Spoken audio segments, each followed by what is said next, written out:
Cette émission a été rendue possible grâce à la collaboration du Courrier du Sud.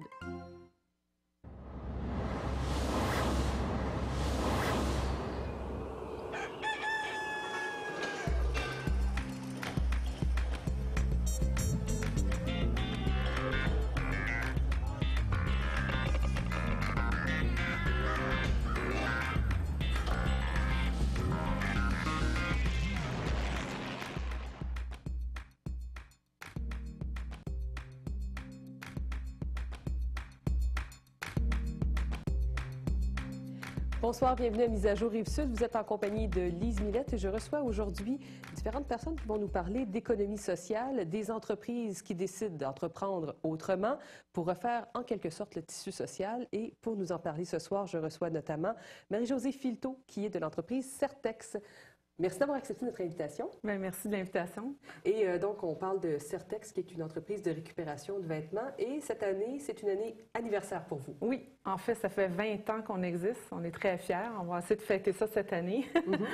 Donc, on est vraiment heureux. Depuis 1992 qu'on est en opération. En opération, c'est ça, oui. Et ce que vous faites, entre autres, c'est ça. Vous prenez des dons qui servent à récupérer, donc à la fois une entreprise verte, mais avec une mission sociale. Oui, tout à fait. En fait, on fait l'intégration socio-professionnelle de personnes ayant des limitations fonctionnelles, c'est-à-dire des personnes handicapées, des personnes qui ne pourraient pas autrement travailler dans les entreprises régulières. On adapte la production, on adapte les postes de travail, les horaires même. On a 49 horaires différents pour accommoder les 133 employés que nous avons. On a environ, sur les 133 employés, à peu près 105 employés ayant des limitations fonctionnelles. C'est un excellent ratio. Donc, c'est plus que la majorité, la moitié. Oui, tout à fait, oui. Et quand on parle d'économie sociale, qu'est-ce qu'on entend exactement? Parce que c'est une manière de gérer qui est différente d'une autre entreprise. Oui. Mais en fait, pour être une entreprise d'économie sociale, il faut avoir une activité commerciale, évidemment, et une mission sociale. En fait, c'est dans notre activité commerciale, les argents qu'on va faire par le biais des ventes, par exemple, nous, de vente de produits, c'est réintégré dans la mission. Donc, nous, c'est de créer de l'emploi. Donc, les profits, on n'est pas là pour faire nécessairement des gros profits, mais de pouvoir faire bénéficier la société des fruits de nos revenus. Et permettre à un plus grand nombre de gens possible d'avoir parfois une première expérience de travail, parfois carrément une expérience de travail. Exactement, exactement. Donc, oui, on a des employés qui travaillent chez nous, c'est soit des premiers emplois ou des emplois après maintes et maintes reprises d'essais dans le milieu régulier. Et ils se sont butés, ils ont eu des difficultés et puis ils vont entrer chez nous. On va les former, on va les accompagner, on va leur montrer comment travailler et faire les tâches. On va adapter aussi les postes de travail et le travail selon les limitations de chacun.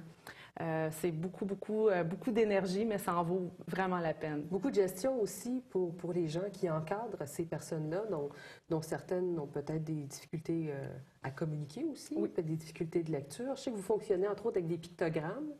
Pour certaines consignes? Oui, on va essayer d'utiliser le plus possible les images.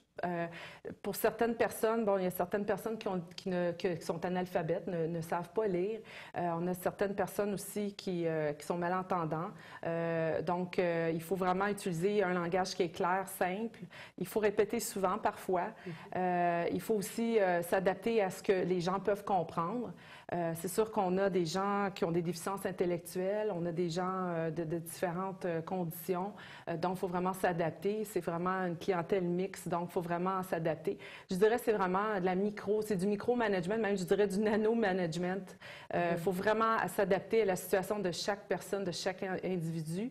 Je parlais qu'il y avait à peu près 105 personnes ayant des limitations fonctionnelles. Bien, c'est 105 personnes qu'il faut gérer une à une, avec des cas particuliers, avec des situations de vie différentes, etc. Et est-ce que ça a été comme ça dès le départ? Je veux dire, dès le début de Certex, on a voulu intégrer, par exemple, des personnes qui pouvaient être trisomiques, des personnes malentendantes, des gens de toutes conditions, finalement. On a voulu le faire dès le début? Non, c'est quelque chose qui s'est développé avec les années, oui. Dans les débuts, quand même, là, ça n'a pas été très long que cette vocation-là a été choisie. Et ça a été un succès. Et puis, de plus en plus, avec les années, on a embauché de plus en plus d'employés. Et ce qui nous amène aujourd'hui à 133 employés. Donc, on est très fiers d'être rendus là aujourd'hui. Mais c'est vraiment le cœur de la mission de l'entreprise de donner accès au plus d'emplois possible à ces gens-là pour qu'ils aient une vie valorisante et pleine. On leur permet même d'avoir des activités sociales à l'extérieur du travail. Par exemple, on les amène à la cabane à sucre, on a une épluchette de blé d'Inde, un barbecue annuel. On essaie d'avoir des activités agréables en dehors du travail pour qu'ils puissent avoir la chance de sortir de chez eux et de se sortir du milieu de travail, de côtoyer les collègues à l'extérieur du travail. C'est vraiment le cœur de nos activités, là. Et qu'est-ce qui avait amené au départ Certex à faire le choix de permettre ça, de décider d'entreprendre de cette façon-là? Bien, c'est qu'il y avait un besoin, je crois. Bon, évidemment, je n'étais pas là, présente, malheureusement, à ce moment-là, mais il y a un besoin, et le besoin est toujours criant, d'offrir. Il manque, s'il y avait quelque chose à faire, à travailler, je pense que ce serait de développer d'autres centres de travail adaptés comme le nôtre. Je crois qu'il y en a, pour ne pas me tromper, 43 ou 44 entreprises à travers le Québec, entreprises adaptées qui font des activités plus ou moins différentes. Et je pense qu'il y a encore beaucoup, beaucoup de place parce que des secteurs où il n'y a pas d'entreprise adaptée, et des gens auraient besoin de ces environnements de travail-là spécifiques selon leurs besoins. Oui, parce que ça, c'est l'autre chose. Bon, on reconnaît que Certex fait sa large part des choses en ayant 105 personnes comme ça qui peuvent s'intégrer à un milieu d'emploi, mais par contre, la demande est importante et vous devez avoir plusieurs CV, peut-être même en attente, des gens qui aimeraient bien travailler chez Certex. Oui, évidemment, on ne peut pas accueillir tout le monde. Et puis, il y a certaines limitations qui font en sorte qu'on ne peut pas les accueillir. On est quand même dans un mode de production chez nous. On a des convoyeurs, on a des pièces d'équipement. Il y a aussi, on a déjà 49 horaires différents qu'on gère. Donc, il y en a qui ne font pas beaucoup d'heures? Non, c'est ça, selon leurs conditions. Okay. Donc, il y en a qui peuvent faire peut-être 15 heures, 12 heures semaine. Mais malheureusement, il y a encore des gens qui voudraient travailler, mais ils ne peuvent pas travailler des semaines pleines. Ils peuvent travailler, par exemple, juste 10 heures par semaine, mais on n'est malheureusement pas capable de les accueillir. Donc, il y aurait encore beaucoup de place parce que c'est sûr qu'il y a beaucoup de gens qui aimeraient travailler, puis malheureusement, présentement, du moins, je n'ai pas de poste pour des personnes qui peuvent seulement travailler 10 ou 5 heures par semaine. Et est-ce que les gens restent longtemps à l'emploi de Certex? Oui, je dirais que oui, les gens aiment rester chez nous longtemps. On a quelques histoires à succès. Je dirais à succès parce que les gens ont pu intégrer le milieu régulier. Pour nous, c'est une histoire de succès.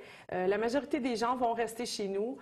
Mais c'est comme une grande famille chez nous. De toute façon, les gens sont bien, je crois. En tout cas, ce que j'entends et ce que je perçois, les gens sont heureux, sont bien. C'est une grande famille. Le contexte, l'environnement est très différent. On connaît vraiment tout le monde par leur prénom. Tout le monde, même dans les journées de congé, certains individus ont décidé de venir aussi au travail pour dire salut à leurs amis.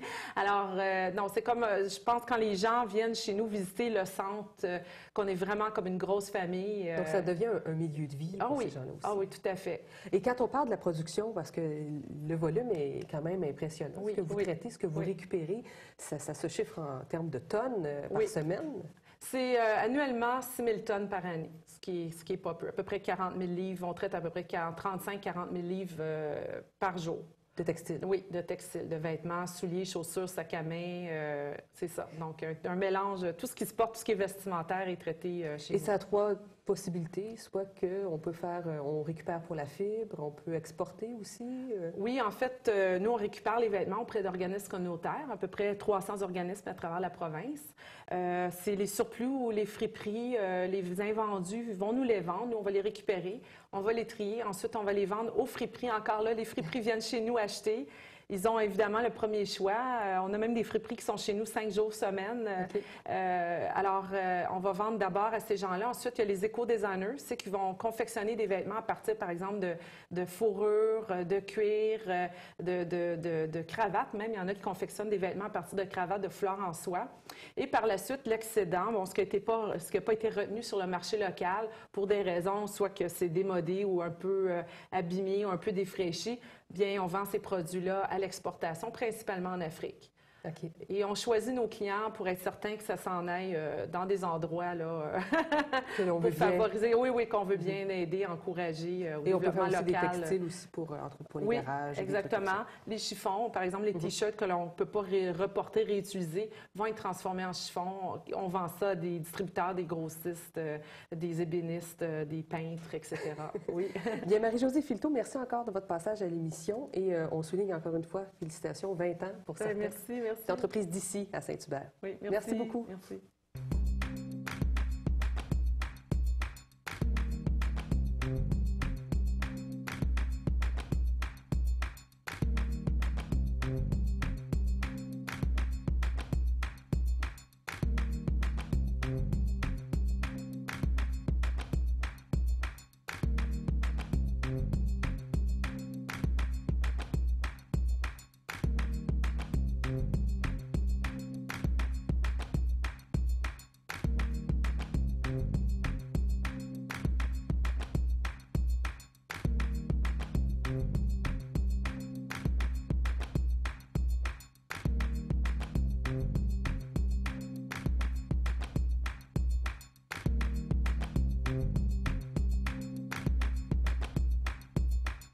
On reste dans le giron de l'économie sociale et on s'en va dans le très concret avec Isabelle Williams qui est d'un couvert à l'autre. C'est une petite organisation de Longueuil qui a pignon sur rue dans le vieux Longueuil.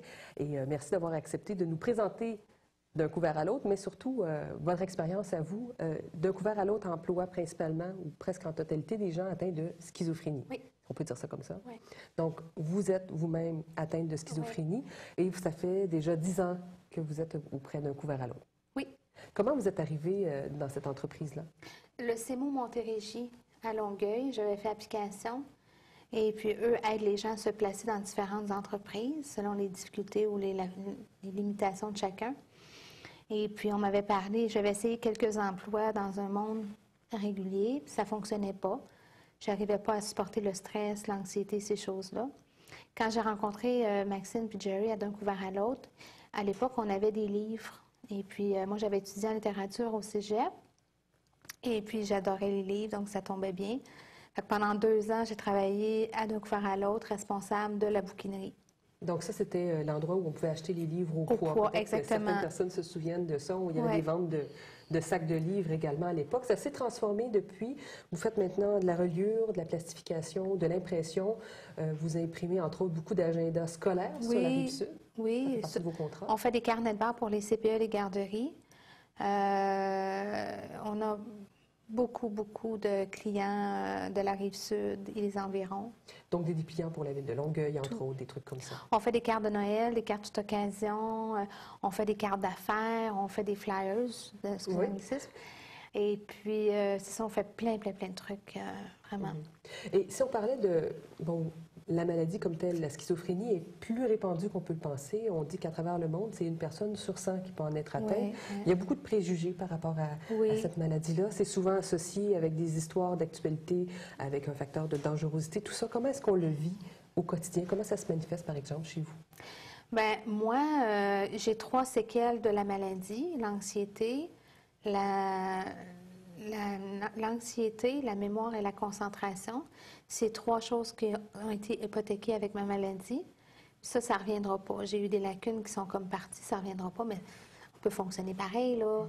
Mais avec une bonne médication, une bonne hygiène de vie, on a une vie comme tout le monde, là. Et vous m'avez dit avant l'émission que ça faisait 10 ans que vous n'avez pas eu d'hospitalisation, Exactement. ce qui est quand même une longue période pour quelqu'un qui est Oui, atteint. ça fait vraiment 10 ans ferme que je ne suis pas allée à l'hôpital. En fait, j'ai fait 8 psychoses dans ma vie. J'ai été hospitalisée le plus longtemps, 8 mois de temps. Et puis, j'étais très malade. Vraiment, là, j'étais très malade. Et pendant cette maladie-là, vous avez eu un enfant, vous avez perdu la garde aussi de votre enfant? Heureusement, j'ai eu mon garçon avant de tomber malade. Et puis, quand Mathieu a eu 5 ans, j'ai commencé à être malade à cet âge-là. On m'a enlevé Mathieu parce que j'étais malade. C'est son père qui a pris la relève. Mais moi, toutes ces années-là, je me suis battue pour aller chercher la garde de Mathieu. C'était mon objectif. Puis d'un couvert à l'autre m'a permis, par une crédibilité que je suis allée chercher, à pouvoir reprendre mon garçon. Et d'un couvert à l'autre, même quand j'étais à l'hôpital, me disait on t'attend. Prends ton temps, soigne-toi, puis quand tu vas être prête, tu reviens. Parce que ça, c'est la grosse différence, parce que souvent, une personne qui est, par exemple, atteinte de schizophrénie peut avoir de la difficulté parce que à se trouver un premier emploi, d'abord parce que le diagnostic peut effrayer certains employeurs, mais aussi quand on tombe malade, justement, on peut perdre notre place. Exactement. Et vous avez été chanceuse dans les deux cas d'avoir trouvé une entreprise qui vous a ouvert la porte, dans le fond. Oui. Puis quand la bouquinerie a terminé, quand on a décidé de changer l'orientation de l'entreprise, le moyen concret de ramasser des fonds, ils ont décidé de faire, comme vous disiez, une imprimerie. Et puis, je pourrais peut-être faire juste une distinction avec d'un couvert à l'autre. Il y a comme deux volets pour d'un couvert à l'autre. Il y a des employés qu'on dit permanents et il y a les employés du projet Passe-Action. Les projets Passe-Action, c'est des gens qui sont atteints de la maladie, OK? Ils ont des options d'activités à choisir. Il faut qu'il y ait, par exemple, 20 heures par semaine de travail. Et tandis que les gens à temps permanent, eux, sont payés par la compagnie. Malheureusement, dans les périodes plus tranquilles, comme dernièrement, ils ont dû mettre à pied les employés permanents jusqu'à la fin mars à peu près. Mais ceux qui sont du Passe-Action ne sont pas touchés par ça, étant donné que leur salaire est payé par le gouvernement. OK. Fait qu'on parle de 35 personnes dans le volet Passe-Action et au moins une quinzaine de personnes dans les employés permanents. Et un peu comme l'entreprise qu'on avait précédemment, Certex, les horaires de travail sont adaptés aux capacités de chacun aussi. Vous avez la même chose chez vous. Exactement. Ils vont vraiment avec les limites de chacun. Ils vont travailler les forces et les faiblesses. Souvent, les gens sont associés avec un travailleur social ou une intervenante qui vient d'un couvert à l'autre faire le tampon entre le travail et le suivi médical. Alors, ce que ça apporte aussi, et là, je reviens à votre histoire personnelle, c'est une expérience de travail qui est positive, d'abord. Souvent, une première véritable expérience. Oui. Moi, d'un couvert à l'autre, m'a vraiment permis d'avoir une vie comme tout le monde. Pour être simple, j'ai mon appartement, ma voiture, j'ai mon garçon, j'ai mon travail, j'ai mes amis, j'ai ma famille. J'ai tout, dans le fond, vraiment. J'ai une vie comme tout le monde. Et d'un couvert à l'autre, c'est pas juste c'est un emploi, mais c'est pas vrai. J'aime ce que je fais, je suis fière de ce que je fais. Puis moi, mon objectif, c'est que je voulais pas être un poids pour personne dans la vie. Puis je voulais que mon garçon soit fier de sa mère. Donc, c'est sûr que Mathieu aussi a ses défis. Je vous parlais un petit peu avant que Mathieu a un handicap physique. Fait que c'est comme tout ensemble, mais on s'est tissé comme ça, puis on a réussi à passer au travers. Puis, Est-ce que, bon, Isabelle Williams, il y a 10 ans, Isabelle Williams, aujourd'hui, vous considérez que c'est deux personnes différentes? Ah oui, puis j'ai mes 40 ans aussi, là. Hein? On fait certaines époques, 20, 30, 40. Moi, je pense que je suis mieux que je l'ai jamais été de toute ma vie. J'ai appris à connaître mes limites, j'ai appris à savoir ce que je veux, ce que je veux pas, ce que je suis capable et ce que je ne suis pas capable, parce qu'il y a des limitations que j'ai qu'il faut que je tienne compte. Je vous parlais un petit peu plus tôt, l'école. Moi, j'aurais aimé aller à l'école, j'aurais aimé faire un doctorat à l'école, mais ma maladie ne m'a pas permis ça. J'avais de la difficulté avec le stress, l'anxiété et tout ça, la coordination des travaux et tout ça. Et j'ai dû faire un deuil. Mais je ne regrette pas. Comme je vous dis, ça fait 10 ans que je suis avec d'un couvert à l'autre, puis je suis allée chercher des belles victoires, de la fierté surtout. Donc, vous considérez aujourd'hui mener une vie comme tout le monde. Comme tout le monde. Oui. D'être heureux aussi? Oui, il n'y a rien, je vais être honnête, là, il n'y a rien que je changerais dans ma vie. Puis même si on me dirait, si tu avais le choix de choisir une maladie, j'aurais pris celle-là. Je trouve que c'est une maladie qui se contrôle tellement bien quand on prend la bonne médication, qu'on a une bonne hygiène de vie, puis qu'on dort, puis qu'on mange, on fait tout ce qu'il faut, on va avoir une vie comme tout le monde. Mais je sais que je suis choyée d'être d'un couvert à l'autre parce que il n'y a pas beaucoup de gens qui ont cette opportunité-là ou cette chance-là. Et les besoins, un peu comme l'intervenante précédente le disait, les besoins sont grands. Oui, les besoins sont très grands. Puis aussi, ce qui est bien, c'est que, comment je pourrais vous dire ça? Je vais même faire un petit 30 secondes. Au travail, d'un couvert à l'autre, à un moment donné, ils s'apercevaient que les gens n'avaient pas mangé quand ils venaient travailler. Fait qu'ils ont commencé à mettre sur pied un stand de déjeuner pour que les gens puissent se faire des toasts et puis un café et tout ça. Le dîner est fourni par d'un couvert à l'autre. Il y a des gens qui sont employés pour faire la cuisine, Pour tous les employés, donc le midi, les employés n'ont pas besoin d'apporter de lunch. C'est fait homemade là, à la maison. Et puis, dans l'après-midi, il y a toujours des collations. Comme on disait, j'écoutais un petit peu la madame tout à l'heure, les gens reviennent, sont en congé, puis ils viennent prendre un café, puis ils viennent voir. Puis c'est vrai, nous autres aussi, c'est comme une grosse famille. Là. On s'entraide mutuellement. Puis il n'y a pas d'animosité, il n'y a pas de rivalité. On ne connaît pas ça d'un coup à l'autre. Isabelle Williams, merci beaucoup d'être venue nous parler de l'entreprise. Ça me fait plaisir. Merci. Merci.